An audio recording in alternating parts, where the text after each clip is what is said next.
a generally low percentage of women in jobs that have a significant technological influence on future innovation. Based off a study done in 2011, 57% of all professional occupations are actually held by women. But a study done in 2011 shows that 28% of proprietary software jobs are held by women, 25% of IT jobs.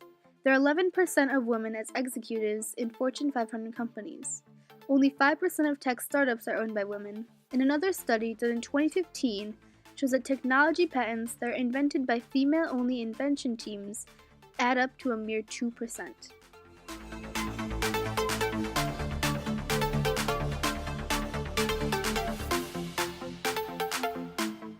Interesting, since that very same 2011 study also says that Fortune 500 companies that had 3 or more women directors had an average return on equity by at least 53%. Return on sales increased by at least 42%. And return on invested capital increased by at least 66%.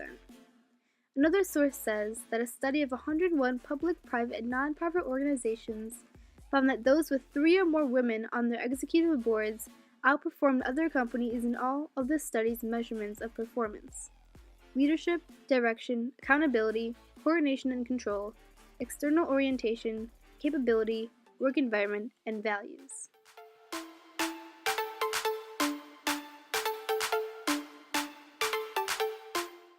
Women have made a huge impact on our world. Each one diverse and unique has left the world knowing that we are not a force to be reckoned with.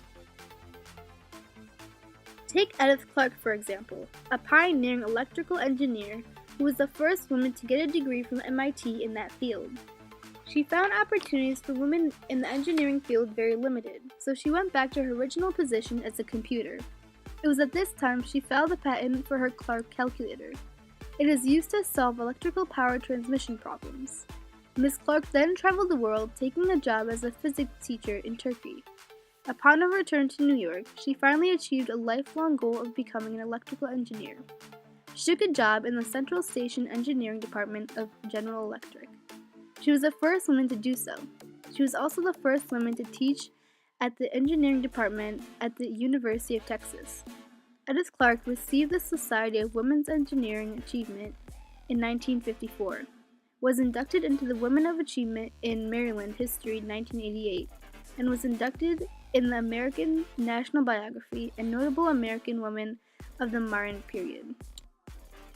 Evelyn Boyd Granville is another example of an extraordinary woman, holding several jobs including custodial work, chauffeuring, and working as a messenger for the FBI. She graduated as one of the 5 valedictorians in her school. She went on to college, becoming the second African American woman to earn a PhD in mathematics. In 1956, Granville took a job in IBM, where she created computer software that analyzed satellite orbits for the Project Vanguard and Project Mercury space programs for NASA. And Sister Mary Kenneth Keller, who was the first woman to earn a PhD in computer science. She lives outside the standards of a stereotypical nun. Determined to have a role in the wider world, she continued her education to earn a BS in mathematics and an MS in mathematics and physics. The university she attended restricted women from using the computer center, but an exception for her was granted. It was at this time she changed the way computers looked at. She developed the computer language BASIC.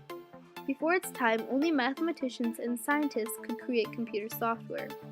Because of her language, a larger population of people can create software. Keller dreamed about a world where computers made people smarter and learn to think on their own. The numbers aren't so hot right now, but you'll see, we'll make it out on top.